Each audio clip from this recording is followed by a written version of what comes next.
இந்துக்களால் கொண்டாடப்படுகிற, அனைத்து மதத்தினராலும் கொண்டாடப்படுகின்ற ஒரு பெரும் விழாவாக இது மதுரை சித்திரை பெருவிழா. கள்ளழகர் மதுரைக்கு ஏறத்தாழ 21 கிலோமீட்டர் வந்து மக்களுக்கு தரிசனம் வழங்குகின்ற இந்த அற்புதமான நிகழ்ச்சி. ஆற்றிலே அழகர் இறங்கி வைகை ஆற்றில் ஓடுகிற அந்த நீரில் இறங்கி காட்சி அளிப்பது ஒரு மிகப்பெரிய பிரசித்த பற்றமான ஒரு புகழ்பெற்ற ஒரு திருவிழாவாகும்.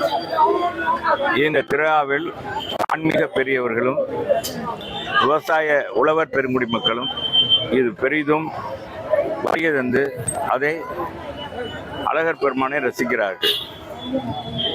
அழகர் பெருமானை தரிசித்து விட்டு அவர்களுக்கு என்றைக்கு அவர் அன்றைக்கு என்ன உடை உடுத்தி விடுகிறாரோ அதன்படி அந்த ஆண்டு முழுவதும் மழை பொழியும், விவசாயம் சிறக்கும் என்ற அடிப்படையில் அவர்கள் ஒரு ஐதீகமாக கொண்டாடுகிறார்கள். ஆண்டுக்கு ஆண்டு இந்த விழா மக்கள் பெருக்கத்தால் நிரம்பி வழிகிறது. மதுரைக்கு பெருமைக்கு பெருமை சேர்க்கிறது என்பது மிகப்பெரிய வரலாற்று சிறப்புமிக்க ஒரு விழாவாகும். மதுரையில் பிறந்த ஒவ்வொருவரும் மகிழ்ச்சி அடையக்கூடிய, போற்றத்தக்கக்கூடிய, கர்வமாக கொண்டாடக்கூடிய ஒரு விழாவாக இது இஸ்லாமியர், கிறிஸ்தவர்கள் அனைவருமே. இதற்கு முன்னால் 10 நாட்கள் அங்கேக்கண்ணி மீனாட்சி சுந்தரேஸ்வரர் அவர் வலம் வந்து கொண்டிருப்பார் 4 மாசு வீதியிலும். வருகின்ற பொழுதெல்லாம் பார்த்தீங்கன்னா கிறிஸ்தவ ஆலயங்களிலும் இஸ்லாமிய தர்காக்களிலும் அவர்களுக்கு வரவேற்பு கொடுப்பது வழக்கமான ஒன்று. ஆக மதுரை மக்களை பொறுத்தளவுக்கு எம்மதமும் சம்மதம் என்ற அடிப்படையில் அண்ணன் தம்பிகளாக வாழ்ந்து கொண்டிருப்பதற்கு ஒரு சரித்திர சான்றை எல்லா நகரங்களுக்கும் மதுரை மாநகர் ஒரு முக்கியமான பங்காக இருக்கிறது. அதில் எங்களுடைய சிறு துளி தான் இந்த ஆர்ஜே தமிழ்மணி ட்ரஸ்ட் மூலமாக என்னுடைய பையனுடைய பெயருக்கும் என்னுடைய தாயாருடைய பெயரிலும் அன்னதான நிகழ்ச்சி கடந்த 12 ஆண்டுகளாக வருகிற பக்த கோடிகளுக்கு வழங்கி வருகிறோம் என்பதை பெருமையோடு தெரிவிக்கிறேன். எங்க குடும்பமே அழகரை பார்க்கக்கூடிய வரக்கூடிய மக்களோட எண்ணிக்கை ஜாஸ்தி ஆகுது. அதே மாதிரி ஆர்ஜே தமிழ்மணி ட்ரஸ்ட் மூலமா பார்வையற்ற மாற்றுத்திறனாளிகளுக்கு இவங்களுக்கு எல்லாம் உதவி பண்ணிட்டு இருக்கீங்களே, எப்படி போய்கிட்டு இருக்கு சார்? எல்லாருக்குமே எங்களால் முடிந்த அளவுக்கு இந்த அறக்கட்டளையிலிருந்து வருகிற இது தனியார் இடத்துல வசூல் பண்ணி செய்வதெல்லாம் கிடையாது. எங்களுடைய சொந்த நிதியில் தான் இதை செய்கிறோம். எங்களுடைய மனைவி, என்னுடைய மகள்கள், என்னுடைய மருமகன்கள் இதை நிர்வகித்து வருகிறார்கள்.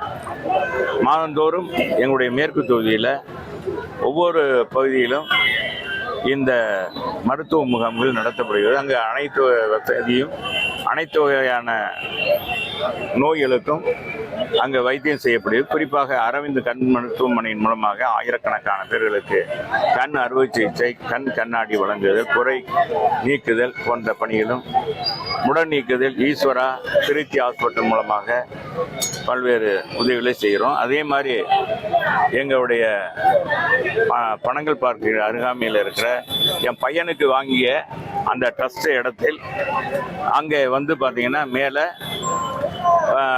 பெண்களுக்கான ஏழை பெண்களுக்கு அவர்கள் கல்வி கற்றவர்கள், கல்வி கற்காதவர்கள் யாராக இருந்தாலும் தையல் பயிற்சி, கம்ப்யூட்டர் பயிற்சி, ஆரியோ ஒர்க்கு, ஓவியக்கலை, அதே மாதிரி யோகா போன்ற பயிற்சிகளை கொடுத்து கொண்டிருக்கிறார் சிறந்த ஆசிரியர்களை வைத்து. அதை என்னுடைய மனைவியும் என்னுடைய மகளும் போய் சென்று பார்த்து அது என்னென்ன சாதனம் கொடுக்குறோம், எத்தனை பேருக்கு கொடுக்குறோம் நாங்கள் வழங்கி வருகிறோம். இதில் சக்கரை சாதம், புளியோதரை, தயிர் சாதம் 3ம் அவர்களுக்கு தாகம் தீர்க்க தண்ணீர் பாட்டிலும் கொடுக்குறோம்.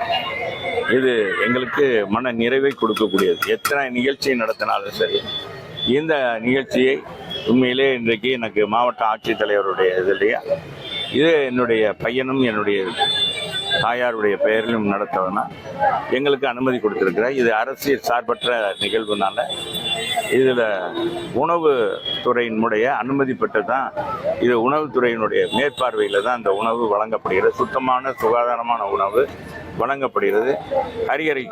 ஹரிஹரன் கேட்டரிங்ஸ் மூலமாக தயார் பண்ணப்பட்டு இது முறையாக வழங்கப்பட்டு வருகிறது. சார், எத்தனை தானம் இருந்தாலும் இந்த அன்னதானம் கொடுக்கக்கூடிய அந்த நிகழ்வை இந்த சித்திரை திருவிழா அதுவும் அழகர் பெருமாள் உங்க குடும்பத்துக்கு கொடுத்துருக்காது, நீங்க எப்படி பாக்குறீங்க? உண்மையிலே ஒரு பாக்கியமாக கருதுகிறோம். எங்களுக்கு இது நீடித்து எங்களுடைய வாரிசுகள், என்னுடைய பேரன்கள் இதில் பெரும்பகுதி இந்த 3 பேரன்களும் இதில் கலந்து கொண்டு அவங்களும் கொடுத்து வருகிறார்கள். அவர்கள் காலத்திலும் இது தொடர வேண்டும், அவர்கள் அடுத்தும் இந்த தலைமுறையாக இயங்க வேண்டும் என்பதுதான் எங்களுடைய ஆசை, எங்கள் பரிபூர்ண ஆசை என்பதை